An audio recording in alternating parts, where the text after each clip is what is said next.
week's episode of The Voice Party is brought to you by Big Boy Wraps. Get your car wrapped by some of the most experienced and skilled in the Bay.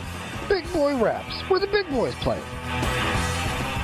For the hundreds of subscribers, for the millions listening at home, ladies and gentlemen, allow me to introduce you to The Voice Party. We got yours truly, Joaquin Xavier. We got JD, comedian extraordinaire. We got Corday Snell, also comedian extraordinaire, also teacher. And then we have the master of the boards himself, Philip Spruner. You need some water or something, dude? Probably. And last, but certainly not least, our most prestigious guest. Please introduce yourself. Tell the listeners what it is that you do. So my name is Fernando Gallegos. I'm an author, and I guess I would call myself like an explorer. I like to go travel around, the Americas and try to look for remnants of lost civilizations and societies that have deemed forgotten or non-existent at this point. And not acknowledged as much by its history, maybe? Yeah, exactly. Yeah. Okay. So I try to piece together pieces of evidence of like myths and stuff like that, and try to correlate that with actual tangible archaeological evidence. Oh, wow. So you are essentially the non-asshole version of Indiana Jones. There you go. Who goes around stealing artifacts and calls it research. Right? Correct. Or doing real research. Or Nicolas Cage in National Treasure, right? That he was doing the same shit, right? Right. All these white guys going and exploring things, What are some of the areas you've explored? Mostly just Peru, but also Mexico. So from the highlands of Peru to down into the Amazon. Oh, nice. I saw you were in the Amazon like during Halloween, like 2 years ago. Right before the pandemic hit, I was in the middle of the Amazon in a location where it's takes about I think 3 days by boat. Wow. And so it's completely gnarly. and you need government permission to even enter this region. Yeah. How was that like how to explain it? Was it like walking around in, was it called Pandora? No. I mean, that's the thing with like TV. It's like so overblown. Everybody's walking around in native clothing, like working. Like, the mosquitoes are the size of or like living in harmony with like it's like super exaggerated. Yeah. But no. Because of a lot of missionaries and stuff like that. Like they've been introduced with like clothing and things like that. They're walking around with iPods, like GPS. So the village that I went to, one of the villages, it was they had just gotten internet the month before. Wow. And this was like a big deal, and already like 3-4 kids had freaking iPhones. I don't know where they brought them from. Like, oh shit! So because the nearest village is like a few days away by boat, and it's so expensive, especially for So this goes to Steve Jobs, long arm of the marketing law. That or Amazon Prime really delivers everywhere. To the Amazon. 5 day shit. They get free Prime at the Amazon. Exactly. It's a drone with extra fuel carrying that, like hovering over the forest. Oh shit! What's that dropping? Oh, that's our iPhones right there. And what did you go explore there? So this time, or that last time around, I went to go film a nonprofit. I see. Okay. Oh, okay. I see. Okay. Yeah. What are some of the things you found that you're like, wow, like I can imagine that, man. That sounds cool as hell to me. So some of the things that so the first time I went into the Amazon, I went to go visit a location called Pusharo. It's like a huge rock wall, and it's full of petroglyphs. And they, according to the natives, if you're able to or not natives, according to a lot of the explorers, if you're able to decipher some of the petroglyphs, it might lead you to the lost city. It's like it's almost like showing like lines and of rivers and stuff like that. And a lot of people went to try to decipher it in order to find the location of the lost city of gold, Eldorado. So they call it Paititi. Okay. I remember Paititi. Paititi. What civilization was this? Incan. Yeah. Okay. Yeah. Dang. Isn't there one in Mexico too? The lost gold? I mean, New Mexico, like New Mexico. Okay. The southwest region. Okay. There's a lot of stories of lost city of gold. Okay. That's the 7 crazy. lost cities of People have died looking for it. Huh? Oh yeah. Yeah. That's fucking Dehydration in the desert. Go figure. Yeah. Exactly. Right. Yeah. Or just captured. Right. I know. Like that. There's the cartels to run into. What like what are some of the stuff that like have you found anything that like you're like, wow, this is not what they told us in school? So in researching, like when I wrote the book, I wrote it specifically on lost civilizations, right? The two main lost civilizations, Lemuria, which is considered like the founding civilization of all humanity. Lemuria. Yeah, and that's some people put it in the Indian Ocean, other people put it in the Pacific Ocean, and the other civilization, which is Atlantis. So I try to piece together a lot of those, like that new agey, like there's a lot of new age. I want to call it BS. Does that predate the Sumerians? Oh yeah. Oh dang. I'm talking like a Garden of Eden type. Oh shit. Yeah. Okay. This is like because Sumerians Before the Great Flood. Yeah. There you go. Yeah. Oh, Yep, wow. yep.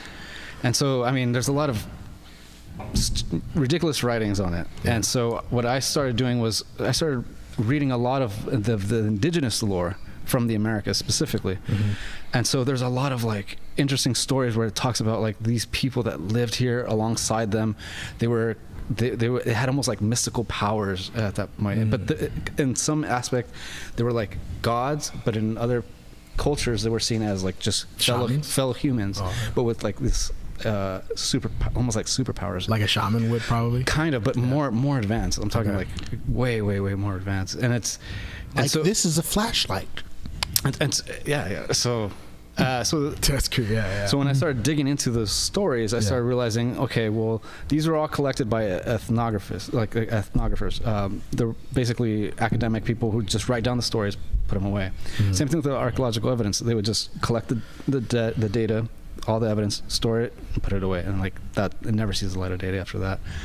And so there's a lot of anomalous information that people don't even put together. They don't even know what to do with. So that's where I kind of started building like these bridges to try to figure out explanations for some of this anomalous information. I could talk a little bit about like, one of the interesting things. Definitely. So one of the interesting things, like in terms of like DNA. So there's 4 main haplogroups, which is shared across all Native Americans. Haplogroup A, B, C, D, and it's part of the mitochondrial DNA.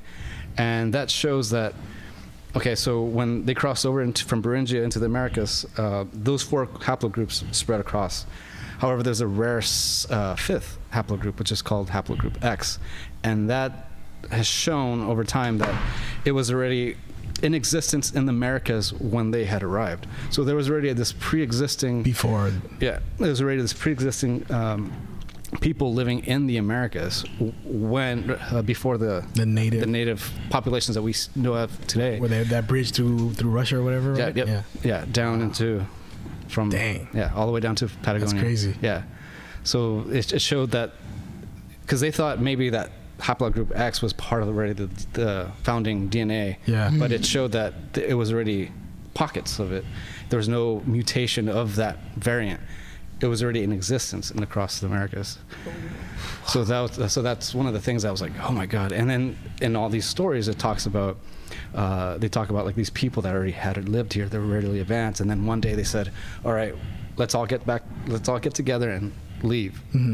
And so a lot of these stories basically share that they left. They said that one day we'll return. So you have like similar stories like Quetzalcoatl, Kulkulkan, who said, they're described as like bearded, pale skin almost, that they were going to leave and then one day return. Same thing with Viracocha in South America. He came from the ocean and vowed to one day return back to his people.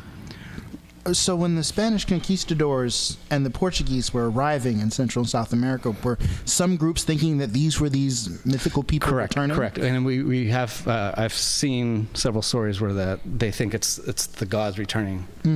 So that's crazy. That's now. There's no like. Are there descendants that had shown to have this? I'm assuming there are this 5th. Correct. Okay. Yep. And where are they located? They're spread throughout the Americas as well. I mean, they intermarried. It wasn't like. Oh, okay. I see. They weren't like just keeping to themselves. Exactly. So like the Olmecs and all those ancient civilizations. Correct. They all had pockets everywhere. Aztec, Olmecs. It all depends, but the variation is dramatically different between group to group. Some of them. So let's say one of the ones in particular, the Yurok. One of the indigenous ladies, she wrote this book basically stating like all right, these are the stories regarding our people, that because they're not being recorded, and this is my last attempt to try to preserve these stories. She makes mention of these people, and that they would one day return as well. And then when they left, right before they left, they gathered everybody that was at least 3/4 of them, like part of their culture, like intermingling. And that. What do you call them again? So they call them. They have different names. The one from the Yurok, they call them the Wagas or Woge. That's one of the mystical groups that they referred to. Yeah. So, and then they teach them. But before they left, they taught them these prayers and stuff like that to try to like summon them back, to try to summon them back for help or assistance and stuff like that. Because they were seen almost like these spiritual beings, or elevated beings. Some of them say that they left back to their homeland, to the far north, and like it's like almost a Beringia area. And other stories I've read that they've crossed over to like this higher plane of existence. And this is straight from the indigenous stories themselves. Indigenous that like don't have that much contact with the Western world. Correct. Yeah. A lot of these stories came right when they were being colonized by like the different groups. Yeah. I always wonder about that, like about all those, I mean, up till recently I started learning about beliefs that Aztecs had, or I didn't even know my family, my lineage goes back to Perepucha. Perepucha. Yes, I forgot. Yeah. From Michoacan, right? From Michoacan. Yeah, that's where my family's from, and I didn't even know, like, for all these years. So like, I always wondered what got destroyed. Like, I know in Iraq, during like every conflict they've had, more stuff like in tablets disappears, over time. Like that's supposedly the cradle of civilization, and there's always conflict there when there has been, and then all of a sudden a lot of their shit's either destroyed or in an English museum. So that's just the stuff we've seen now. So what the fuck is happening? So yeah, like the Mayan and Aztecs had countless amounts of books, and they all got just burned. Is that something that you have looked for, like stuff like that? I mean, I if it's even possible. It's not possible. It's all gone. I mean, word of mouth. The only thing you have now is just word of mouth. Like, and a lot of these stories, these are lengthy stories that they're taught person to person, generation to generation, that they memorize almost word for word, and you rarely see any deviation from the original story. So it's almost like they're preserving like the lore. Orally, like it's just like part of their culture, and then you learn it. You have to learn it from like a young age, so that you could pass it on to the next generation. That's beautiful, because that's right now with like just the little examples with that, they're trying to erase certain things in history. Like, it makes it like you see it. Like there was that critical race theory. Like we don't want to talk about. We don't want to talk about we that. We talk about Malcolm, Martin, but not Malcolm, and it's like you see that and you wonder like, damn, what really, Or depending on who you glorify more. It's like we talk about 3 people in Black History Month. We talk about Martin Luther King, Rosa Parks, and Malcolm X. Those are the only 3 people in Black history that you learn about. No Marcus Garvey. There's so many. Yeah. I often, and I have a huge respect for Malcolm X. I do. But Malcolm X's story is inspirational in that, like, he came from the bottom, self-educated, and built himself a following. And to me, it isn't until he goes to Mecca and comes back, and his story is more about the potential of what he could have become, because that whole time that he was like following Elijah Muhammad and all that, that situation was mad sus. So to me, like, Martin Luther King is the guy that actually got stuff done. And he knew who he was. He was working with a legit plan. There wasn't any skeeviness going on underneath. Like, he's true blue. And he's the one that was sitting there during the signing of the Voting Rights Bill. So, yeah, of course we talk more about Martin than like Malcolm, because Martin was successful. Yeah, but the thing is, my point is, like, it's important to know, like, preserve everything. Yeah, exactly. Yeah, because it's that's like, there's so much about ancient indigenous culture that in Americas that I don't really know. Like, the only thing we know of is Navajo tribes and all that. But what about before that? Like, when the settlers came in 1492, we don't know shit about anything that's happened before that. It all got destroyed. And I think that's part of the Western European colonial mentality, where they just go in, nope. you're gonna erase everything, clean slate. You're gonna have to do the things the way we do it. So that's why I wanted to have you on, because I feel like that's hella important, man. Preserving history is like I like right now as I'm 31. My grandpa is in his 90s and is not doing well. So now I make it a point to ask him a lot every time I see him about my, and I've heard some crazy stories, and I've heard crazy stories about, from him. And now I'm starting to ask my dad, and I just see how important it is to actually know this shit, because the cliche line, if you don't know history, you're doomed to repeat it. Yeah. And, but unfortunately there's no way to, like you said, there's no like tablets or anything or books. Yeah.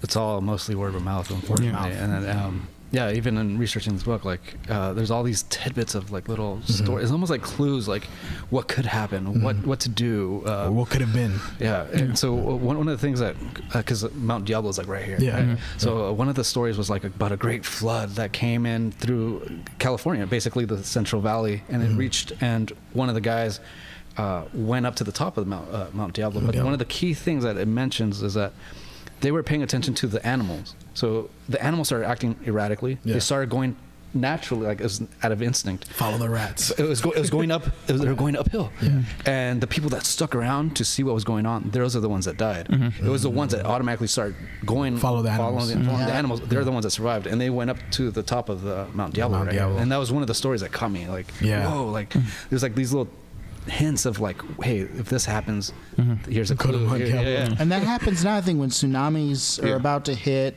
Animals start running for the higher ground way before people. That's that. If you're stranded somewhere, you follow like what was it, a horse, they'll find the fresh water if you're looking for somewhere to drink. Something like that. And it's always funny because even in movies they do that same thing too. So it's like that's actually like the natural thing. And then you always see like the animal that like kind of dies or something like that is because like their owner wouldn't let them out, but they're like scratching at the door because they know something is coming.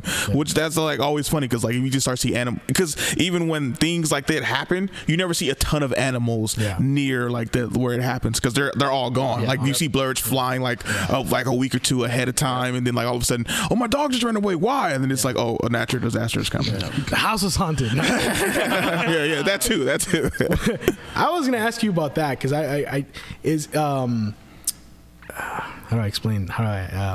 Basically like what are like some of the things you've I know like the paranormal is a thing I'm hella interested in. And I know like in especially visiting all these places, is there any themes of that like that they used to like beliefs and stuff like that?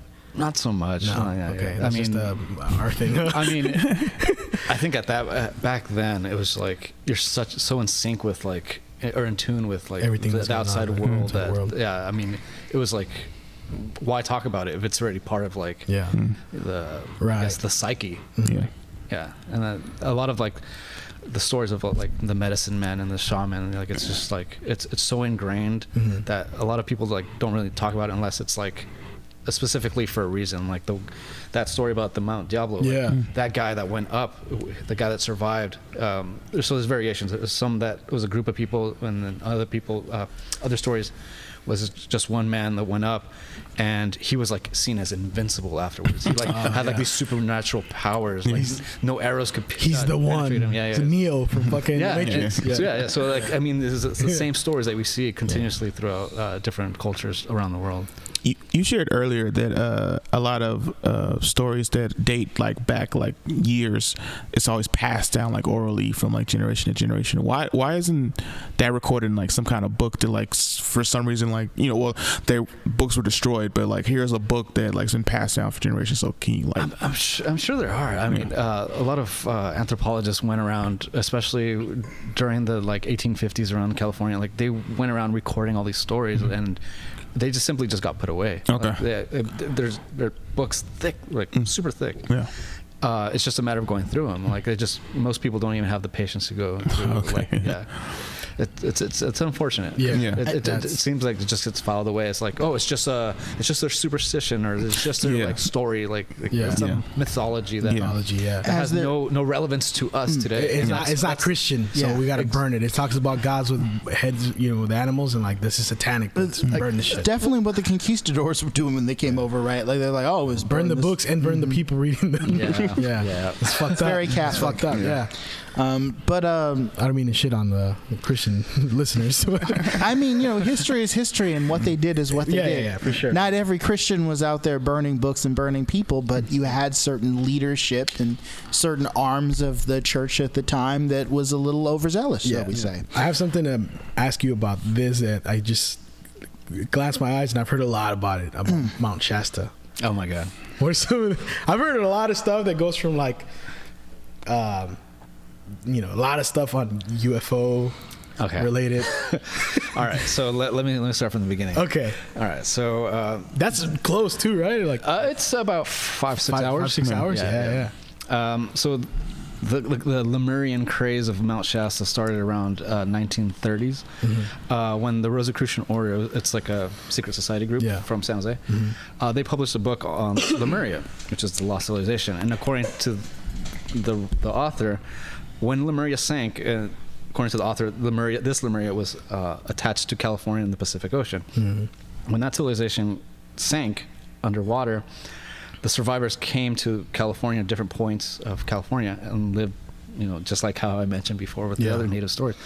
But one group in particular was in Mount Shasta, and they lived in these underground caves. And there's a lot of stories that came out afterwards. People like having encounters with them and going into the caves, seeing the like inner Earth theory. Right? Yeah, exactly. Yeah, so they would see like these huge buildings, and like it was like basically a society living. I've heard crazy. And there's another one in Death Valley as well that supposedly people brought up.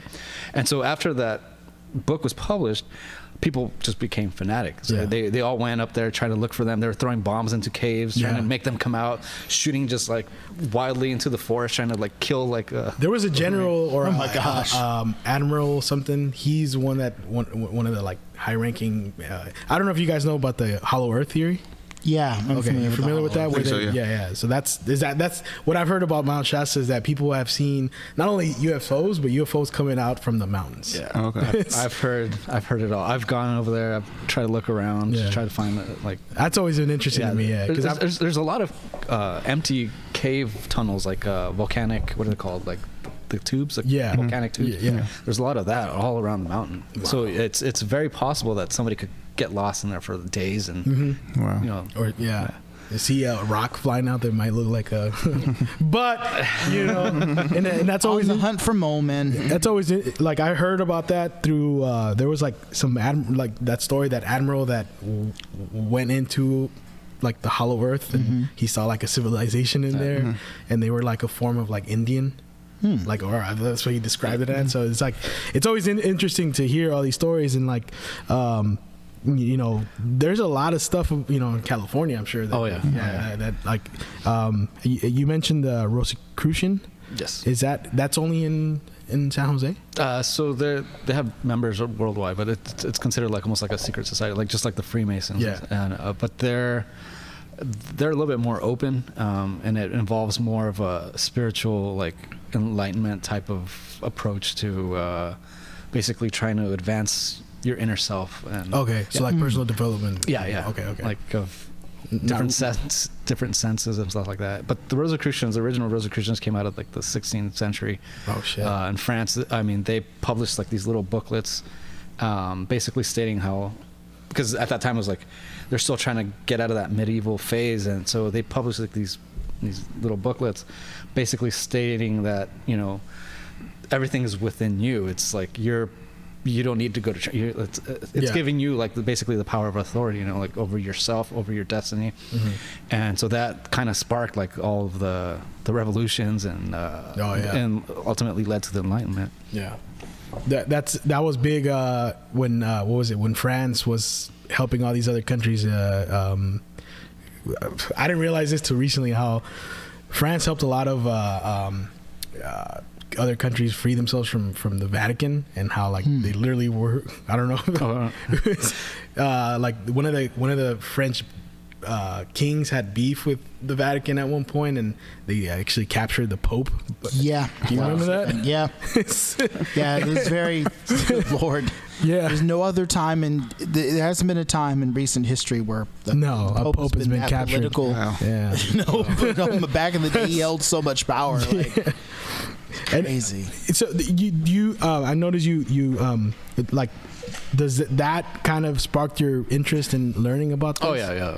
I'm looking at that right now. Yeah, I was gonna ask you about that, but I don't know if that's something you wanted to talk about, because I know with those groups, we could talk about a little bit about it. So, okay, like with Freemasonry as well. Yeah, there's a lot of history in that as well. It's funny because there's a stigma about the Illuminati, that that they run the world and all this and that. And then I've met a lot of people who are Freemasons. I work with them, like my coworkers have been, and it's like, oh, okay, I'm learning about this now, not from what I hear on TV, and it's like the whole stigma around that. YouTube rabbit hole. Exactly. Whenever people talk about the Illuminati as though it is a alive and vibrant thing, and they talk about like the celebrities they're in, like I work with high school children, of course. Back in 2013, I remember some of my kids going, "Oh, my pastor said Rihanna was a member of the Illuminati. Oh no, Jay-Z's definitely." I was like, Look. Even if Richard Pryor was a Freemason, I said, even if the Illuminati existed and they were taking over the world, and they were a part of it, do you honestly think the board of directors that's deciding whether or not to turn on the earthquake machine in Puerto Rico is going to ask Jay-Z for his fucking opinion? No, you go out there and you dance and you distract people. He's at worst, he's a tool. At best, he's there for, like, I don't know, affirmative action purposes. Well, we need somebody to color on the board. Like, he's not giving opinions. No, but real talk, from what I know about the real Illuminati, which, hands in the air, if you remember this from early history course, they existed in Germany, if I'm not mistaken, for a very specific amount of time, and then Germany went, no more secret societies, we're making them illegal, and then they were gone. Really? That's it. Yeah. And the reason that they were kind of like not liked by some establishment is because they were anti-religious. They were like, we're the intellectuals. We believe in thought and philosophy and science. Yeah, in science. Yeah. So they weren't like, there was one dude, I think, in their group that was like, we should take over the world, but he's considered the oddball. I was like, what do you, no. Yeah. Is that the stuff you were going to share with us? Yeah. I mean, oh, sorry. No, he got it. Yeah. Because that's the thing I've heard. Like those YouTube rabbit holes that you hear about them. It was interesting. It's super interesting. I remember they was like LeBron's in it, Rihanna, Jay-Z. Yeah. That's why they keep throwing up the rock. That's the Illuminati sign. And I was like, or maybe it's just cool, dude. I don't know. It's literally just the rock. Okay. I don't know if this is true or not, but like you mentioned Indiana Jones earlier, and they said that's like a lot of stuff in there is kind of what a Freemason would do, like a professor who's, I don't know if he was in the movie. I've never actually seen Indiana Jones. Me neither. What? the ride in Disneyland is dope as fuck. But no, I've been on it 5 times. They've never said that he was a Freemason. Okay, but like it's just you're hungry. A lot of them have this thing in common. They're hungry for truth. Yeah, searching for knowledge and I mean that's the story of humanity. Like they're always trying to search for those answers that and there's always going to be some group that tries to suppress it as much as possible. And usually even with the Knight Templars, look what happened with them. When they were all executed. They were all killed. All the original, because they're still Knights Templars, right?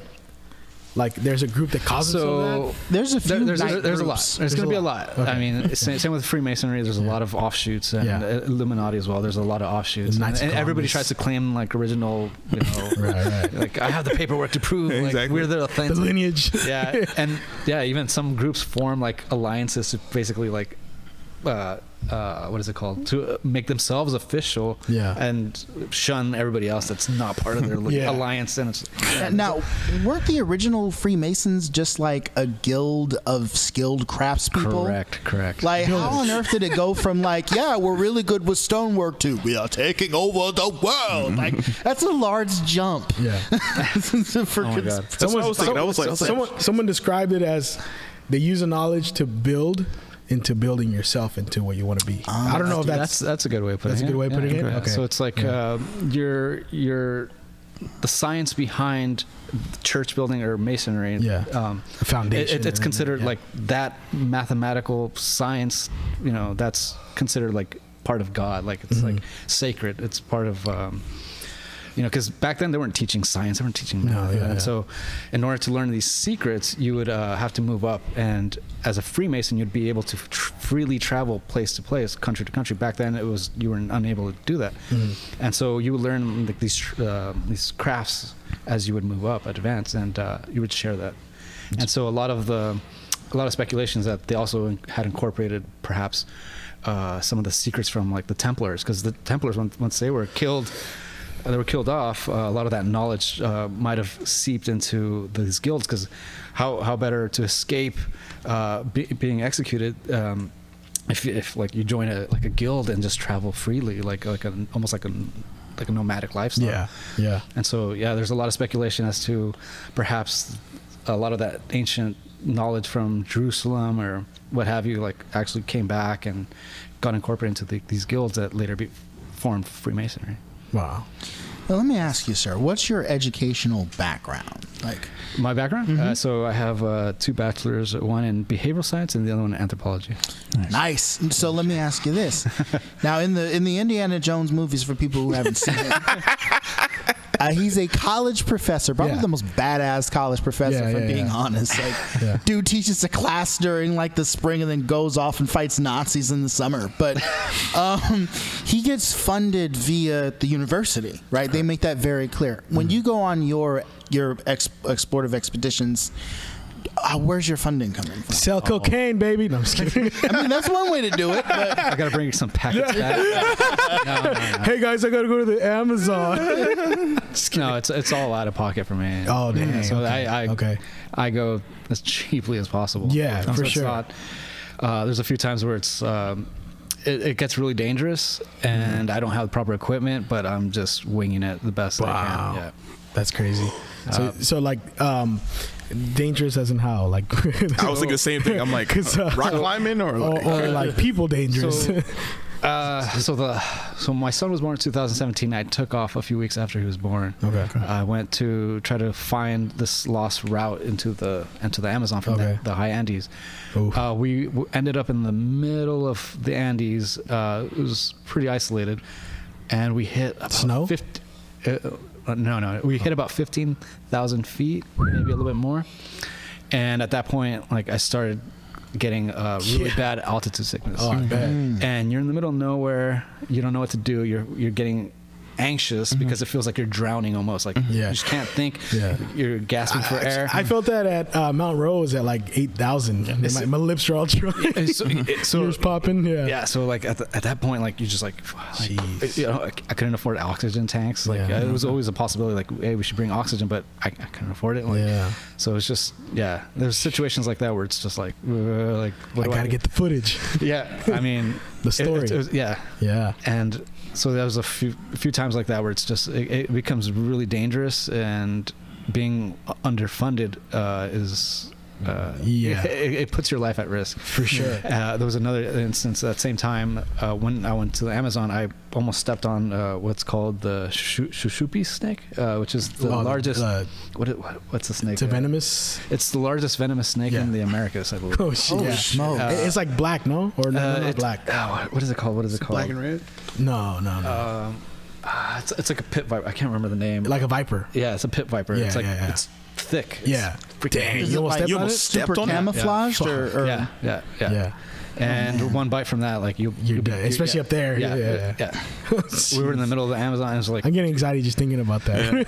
It just popped out of the side of the trail. Like we had been walking the trail back and forth, trying to load the boat up so we could go down the river, and then all of a sudden just wow. And I was like, my heart just like you were like 2 seconds away from death right there. Yeah. Did it just go by you, or did you like almost step? Like what was it? Like did it just pop out and like was like looking at you? Yeah, it just popped out and just looked at me. But like it knew like, oh, I could get trampled as well. Yeah. But at the same time, like I think I was more scared of it than it was of me. And you walking this whole time? You're walking up the 15,000 feet? No, this was in the Amazon. This was in the Amazon. Okay. Yeah. Okay. Oh, so, I see. Yeah. Okay. So in the Amazon, everything could.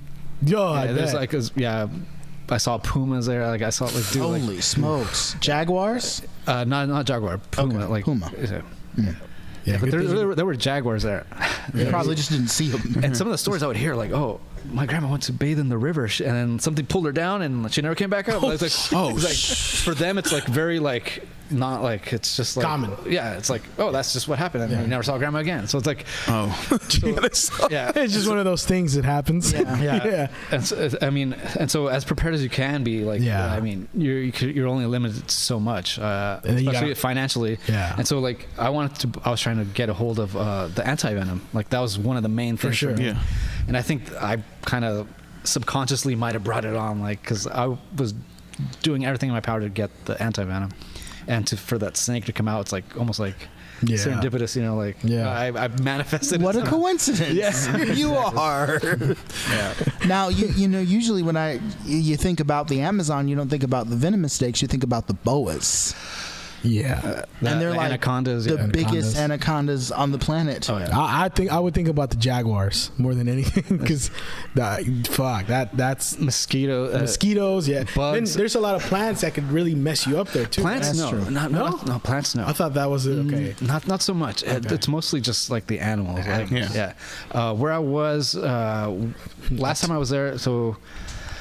Around 2017 was around the time this uncontacted tribe was being pushed out by deforestation. Oh yeah, closer to the river's edge. You said 2017? Yeah. So it was the first encounters that came out about was around 2012. Is this when they had that beef with Monsanto?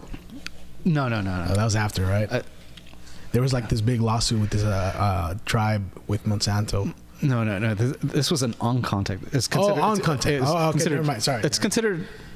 They're contacted. They've been contacted, but they're considered like uncontacted. Uncontacted. Yeah. Okay. And so there's a few instances where people going on boats down just right where I was. Yeah. They just got shot up by arrows. That's shit. So that's Dang. also. And they were really against any type of,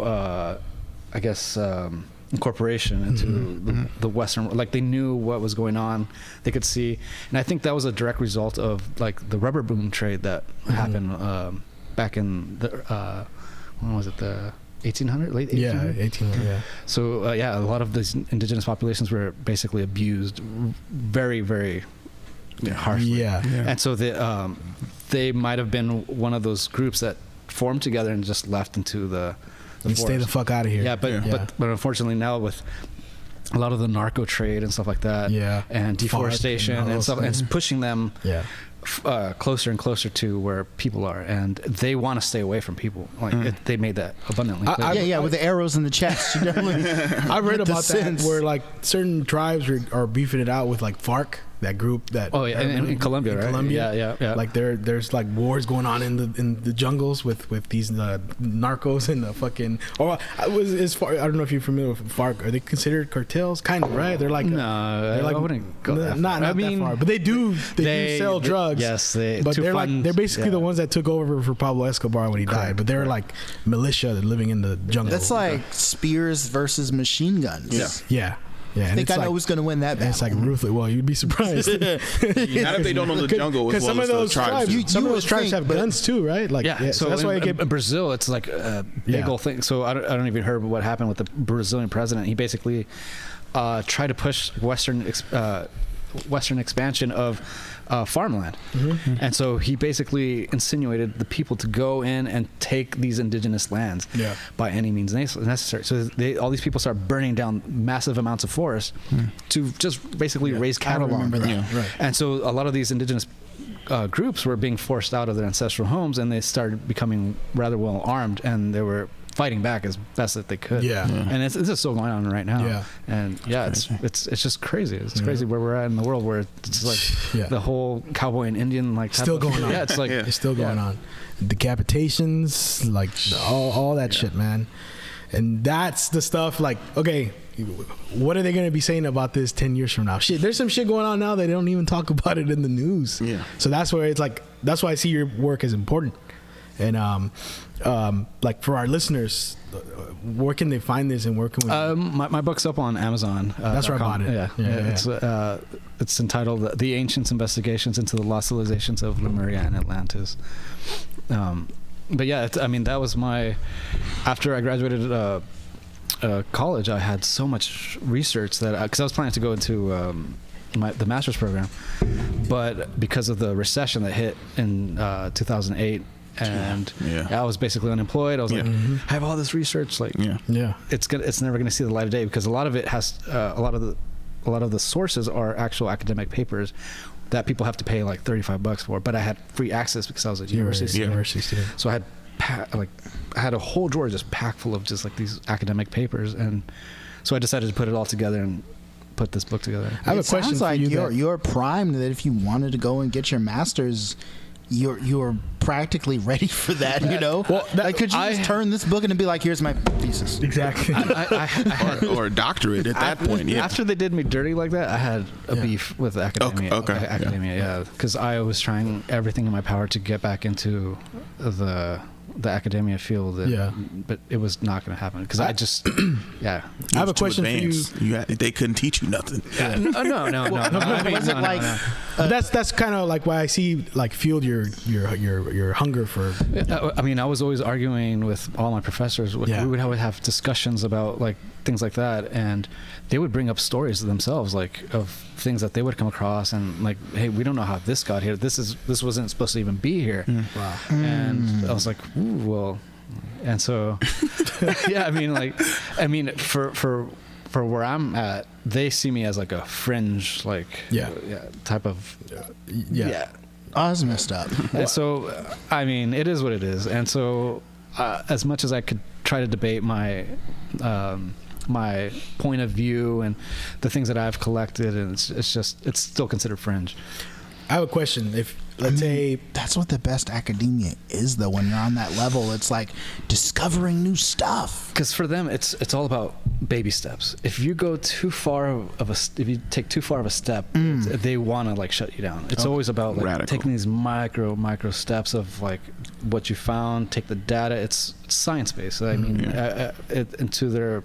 It's good for. It's what they've been taught to. Yeah, right? Yeah, exactly. So it's not. And so if you take too big of a step, too big of a conclusion, they'll shut you down. Okay, that makes sense, I guess. Like in the grand scheme of like, let's not rush into anything. Like 40 years before we make a decision. Exactly. Exactly. Well, let's say hypothetically, you know. Someone listens to this episode like, I want to fund your next trip. Where would you? What's one of those places you would want to go? And I still want to go back to to look for the Lost City. So what happened was, let me backtrack. In 2017, I was hit up by a man who was working for an oil company at the time, an American-based oil company. I'm not going to mention the name. Okay. He was contracted to go help survey and do management for the surveying team of this large part of the Amazon. While he was there, he came across several structures. It alluded to potentially an even bigger structure there in the Amazon. He took maps, which were it was a big no-no, and so he had sounds like the Mummy. He had reason to believe he had reason to believe that there were other sites that he had come across that they had destroyed completely. Oh wow! To prevent any type of government intervention. Slimy bastards, and or slick bastards rather. And so there he was with these maps, and as he would hear back from team members coming back to camp, he would mark down on the map, "Hey, they saw this here. They saw this here." And this is in the middle of the Amazon where it's like nobody knows where. Nobody's supposed to be there. There's no groups that's supposed to have existed in this area, but they're finding stuff. And so he hit me up. He's like, "Hey, I saw that you're really interested in this and that. You want to form a team together and go?" And so that's how we got together. And this is how you disappeared. No, so I based on what I had heard from when I was there prior, because I was there twice prior to 2017, I had heard stories from the indigenous people there as well, that there were these trails, like these ancient Incan trails that weren't supposed to be there, that actually extended down into the Amazon from these remote Andean villages. Mm-hmm. So, as the story goes, when what's his name, Atahualpa was killed, a lot of this gold got reverted back because they had these rooms full of gold. And where did all that gold go? Because the Spaniards only took so much. And supposedly the order was given to basically get all the gold, because that's obviously what they came for, and take it back to some Spaniards and the Ottoman got some too, right? The Ottoman Empire, like I think much later, yeah. Okay. But the Spaniards the conquistadors wanted that gold, and so the gold somehow just disappeared, and so a lot of it speculated that they took it back to this city because it's so isolated, and so that's where I was. Me and him were collaborating to try to figure out the potential road used by the indigenous people to take this gold back into the Amazon, because it matched exactly to where he died. No, it matched exactly where he had marked all these spots on the map. Oh, I see. Okay. And so, so we were trying so hard to go to these locations, but we just couldn't even go into the Amazon, because at that point, the area where he was wanting to go explore, it was just too dangerous. It was just too dangerous for just the two of us, because everybody else was backing out, and the cost of like just simple medical evacuations or medical supplies was just adding up. And so I got hit up by several I guess producers and stuff like that were trying to give us funding, and so we got the backing of a celebrity, and but it fell through. Like, nobody wanted it, and I think it's because I don't know. I'm still because it got pitched to all the networks you can imagine, Nat Geo, Discovery, and everything. But eventually they all passed on it, and I think it was because it focused too much on what. Because I'm not, like, I don't want to say it, but I'm not like, because I'm Mexican. Yeah, exactly. This guy's Peruvian. Yeah. Who's gonna watch a show with just these Latin American guys running around? That sounds like corporate network thinking, and that's wrong thinking. Did you pitch it to streamers too? Huh? Did you pitch it to streamers as well? What do you mean streamers? Like Hulu or Netflix. You don't have to name names, but yes. And they all. You know what? This looks like a job for GoFundMe. I have a this is what I'm thinking. Let's say you do find it. What happens after? Like, what do you think happened after? I think it should go to the indigenous people of that area. Cause, that's the part that scares me, though. Like, so I mean, you disappear. See, that's why you're someone else takes credit for it, and then all of a sudden it's in museums in Europe or fucking. The problem is there's a lot of people looting right now. There's a lot of illegal stuff going on in the Amazon. You name it, it's going on. Like, a lot of the narcos are in there, and so I think because this particular area is controlled by an indigenous culture, I think they should have the right to it. And just like Machu Picchu, but Machu Picchu is like it's run by the government. Everything, all that money goes back to them. But I think this should be like a form of, I guess, tourism and. Landmark. It should be a landmark. And it should bring them financial stability. Because down there, like, they don't have any money. They're very, very poor, and they don't have a lot of the resources that most of other Peruvians have access to. No crypto yet. Exactly. The Incal coin. That's a okay. I thought I don't know. I'm thinking, like, just bring a bunch of bags, No. But that's why I was like, it needs to be done by the book, and it needs to be done in a way where the indigenous people of that area, that region, benefit financially from that. Because it could be like a lot of tourism. Exactly. So I mean, they've been trying to keep setting that up. Oh, okay. Okay, That's where it should be. Now let me ask: when you go on, if you were to go on this expedition, we'll say this mission. What do you need as far as supplies, people? How many people do you need to go with you? And can I come? Maybe shoot, but survive. Like I was a Boy Scout. I can handle. I'm talking about. Here we go. But I was also, too, by the way. He blows. You know what I mean? But no, seriously. Also, when you encounter the wild animals like a jaguar or whatever, I mean, are you able to carry a rifle around? Carry a rape whistle. Should you? Is that a recommended thing? But yeah, tell us, please. There's a lot you would need, but weaponry, no. I mean, the only. So one of the archaeologists that we were working with, he was like, I'm not going in unless I have like an armed Israeli blah blah blah, like because of the narcos. Like that's the real. The I'm not too worried about the animals, like because the jaguar won't attack if you're in a group. Yeah, exactly. Like, cat animals, they don't attack if you're in a group. It's a bear, you're fucked. Yeah. I mean, the lions like out in Serengeti will run after a group of wildebeest and try to get the wildebeest. I mean, but a group of people is a different thing. But like, and jaguars are a little smaller on the big cat size. Yeah, but they're the strongest jaw of all the cats in the animal kingdom. So, sorry. No. I was saying, like, no, I was just gonna say it's just the cartel, the people. The people the is danger. what you need to be worried about. And environment too, a little bit, right? The what? Environment. Like, I mean, have you seen the movie The Sorcerer? No. Oh, never mind. Okay, never mind. There's a scene where a big old tree falls over, and that those big old trees they have in there in the Amazon, that fucks them up. Yeah. Remember that scene? Yeah. Okay. I haven't seen it. Okay. No. Yeah, but yeah, it's just. I mean, yeah, there's a lot of insects a lot of things that could hurt you, but that's what I was thinking about. Just no. Yeah, I was mentioning like, in the scheme of things, I would be more concerned about the people. Yeah. Hey, you came across my secret crop. I'm like, you're in no man's land, and there's that danger. Yeah. That's the first thing I would think of in any kind of forest in another country where there's that kind of activity, man. You go in there, and like in the Philippines, if you go in those areas where you come back, you're decapitated. It might be a good idea for everybody to carry a revolver. You know what I'm saying? Yeah. So that's what you would protection like from people is one of the biggest things you would need. Even that is pushing just to think of it like.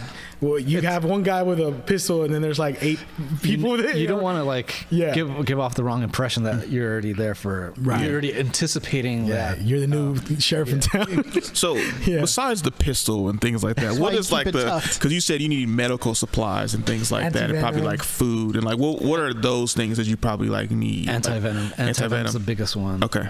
And that's just from my own paranoia because after I seen that snake, like maybe some catnip for the jaguars. Bring me back a toad. And how many people would you want to bring on? Good 10. Okay. 10? Okay. Okay. That's pretty. Yeah. Okay. It's rather reasonable, and then we could just set up a base camp somewhere and then explore and then come back to the base camp. But definitely like helicopter evacuation if need be. That's the big one because if something happens, there's no way out. Yeah, like, there's no way out. Yeah. Okay. Every movie I've seen that takes place in some kind of jungle, it doesn't end well. That's why I think I was just watching that what's his name? The guy that directed the Freddy Krueger movies, the first one, Wes Craven. Wes Craven, that film he made about voodoo. He's in the Rainbow Serpent in the Rainbow. Oh my god, I love that one. I love that movie. I just saw that for again recently, in that scene where he goes to the shaman in the jungle. And that's based on a real story. It is, yeah. That's crazy. That's why. Have you guys seen that movie? No. Serpent in the Rainbow, about the Haiti, right? It was. So this anthropologist tried to get the recipe to make zombies, the zombification. Voodoo zombies, where and so he had to do a bunch of things in the side to get that formula because nobody wants to give it up. So what ended up happening was he got the formula, and to this day they use it in some type of anesthetic. And it has pufferfish and a bunch of other not like cyanide, but something like where it kind of kills you, but it keeps you alive somehow. This is the reason the CDC put out a zombie survival. It's real, that plan. It's like a ritual involved too, where they bury you and then the shaman brings you out, and it's just in case the enhanced version of the formula were to break out. CDC has a plan. But not many people will follow it because they say it was a planned zombie attack. Right. With that, like, there's some movies like that come to mind when I think of all this. Like this is cool as hell. But like, I always what's the word I'm looking for? Like that guy, for example, like where he leads him, like the guy from that was looking for the zombie cocktail or whatever, you know. It's like you go and you look for these things, and then sometimes it ends bad. Have you thought about that? Like does that ever stop you from? Yeah, that's so. Especially that you mentioned you have a kid now. No, so my son, as soon as my son was born, I went a few weeks after he was born, and then I went one more time, and that was to film for a nonprofit. Okay. And so after that, I mean, the coronavirus hit, and my wife said, "No way in hell you're ever going to go back." So the only way I'll be able to go back is if I get proper funding, and then she'll be like, "Okay, well now it's safe." Not just guerrilla style out there. Yeah, exactly. Because it does get gnarly. Oh, I bet. Yeah, and especially. You know, and I took my wife out there. So the first time I went out to the Amazon, I took her out there. And it was she liked it, but at the same time, there was a lot of insects. There's a point where we crashed our boat into. So when it rains, I didn't know this. All the insects go underneath the leaves so that they don't get wet by the rain. Oh. And so as we're going, like the rivers just swell up just from all the flood waters. Because if it rains that hard, everything comes down from the mountains, from the Andes, right? So it's like this huge river. And we lost control of the boat like 2 or 3 times, and we would crash up against the embankment, and underneath the foliage was all these insects. So it's just like a blanket of spiders, tarantulas, mosquitoes just all over us every time we would crash. And we'd be there in the boat just like fucking feeling Did you see any bird spiders while you were out there? The Goliath no, but they're there. Yeah. It's a lot of stuff you probably didn't see, but it's there's so much there. So much shit. You just have to spend the time and actually go out into like these remote areas and to actually see like these animals, like the jaguar. Like you have to be really lucky to even see that. Okay. It probably sees you. Yeah, exactly. Because they're good at hiding, and also their population isn't that big, right? Yeah. But that's what aside from people, that's probably the other thing I'd be scared of, because you wouldn't hear it coming, and all of a sudden your jugular is just. I keep mentioning animals. I'm thinking about these bugs. That's my meaning. He was like, "What about the animal? What about the puma stuff?" I'm like, "What about the damn bugs?" Because like those are better at sneaking up on you than any other animal and biting you and potentially killing you. Well, I just think of like a bug, like a little, like, oh, that was nothing, and then all of a sudden, I mean, there's lots of tropical diseases. That too. That's what I'm saying. Like malaria. Anyone? Have you ever been to? Somewhere like in your search that's like probably where you were like, whoa, no one's been here before, like no one in the Western world, like in our West, like from the Americas or other than tribes. Like when I went to go film for that nonprofit, like there's only a handful of people allowed into there because it's all you need government permission to even enter. Wow. And so it's that off limits because it's considered the most biodiverse place in the entire world, I think, something like that. And so the natives there aren't allowed to raise livestock. They can't carry guns. They can't have guns because it makes noises that spook the animals. Shit. They can only hunt traditionally. Dang. And maybe a little bit of gardening and maybe it's a few chickens. And you have all this footage available, like Okay. Documentary coming soon. Do you have any like documentaries or anything like that? I know that no network picked it up, but is there like a plan to put some of this stuff out? I did like on my YouTube channel. I just put videos here and there. Some of the things that I did, but not as in depth as I would like, because it's more because I couldn't actually go out into like the deep cuts by myself and another guy, So it was more like investigative, like interview stuff that I never will probably share with other people. Oh man! And I have a whole little notebook just full of like notes and stuff like that. That's crazy. I mean, if you got a narrative doc together, you could go film festival with something like that, because that's huge. Yeah. Like the lost city of ... God, and that's the film. And it's all about the struggle to like not only find this lost city, that in itself is a story with all the politics that come with it. The gangsters, the oil company. There's a story here that if you got the sucker in the Sundance, it would go bananas. Then the distributors would be banging at your door, begging you to. And just the story of your. Do you need a film team? Me and Phil. Just the story of that in itself, is interesting. That's why I wanted to have you on. And it's all like I wrote all about it in my blogs and stuff like that. I mean, it wasn't all the stuff you sent me. I glanced at it. It wasn't as in depth as I would like because of obvious reasons. Because it's sensitive. It's sensitive material. Like, exactly. We're almost at an hour, and like I wanted to tell you like. There's a lot more that I want to go over, so I would like to have you back. First of all, because I know there's a lot that I wanted to dig into. We just, there's so much stuff happens in the conversation, but like, before we go, like we want to just, first of all, thank you. Where can people follow you? And is there's one of the things you want to throw at us that like. You mentioned that's kind of like give us something spicy. Jesus, I don't have to think about that. Okay. But first, you can start off with where people can follow you. Yeah, they want to fund your next trip or whatever. I have a blog on exploringtraditions.com. Sorry, I'm like blanking out. I still have baby brain from my son. Which is your IG handle also, right? Exploring Traditions. Correct. Yeah. And if you want to follow some of the photography and videography stuff that I do, it's you're a filmmaker too. Yeah. That's how I met you. We actually met him. That skit I made with the one I was with Jesus Cruz, where Run Shep Productions. Yeah. He was working in sound that day. I was doing he's a filmmaker also. Yeah. So and then that website's fernandosgallegos.com. Okay. Nice. Yeah. And if you want my book, it's available on Amazon. The Ancients: Investigations into the Lost Civilizations of Lemuria and Atlantis. Lemuria. You see that? I've never really heard of Lemuria till I kind of, so that's I could go into more depth with that. Oh yeah, definitely. Next time. Yes, indeed. Sure. There's definitely guys to be a next time. Yeah. And then this last thing is any little nugget you want to throw of knowledge or some stuff you discovered that we didn't cover that just for our listeners, because I'm sure at this point everyone's been intrigued with a lot of different stuff we've talked, but like I know there's something in there or like no, not that I could think of. Okay. No, that's cool.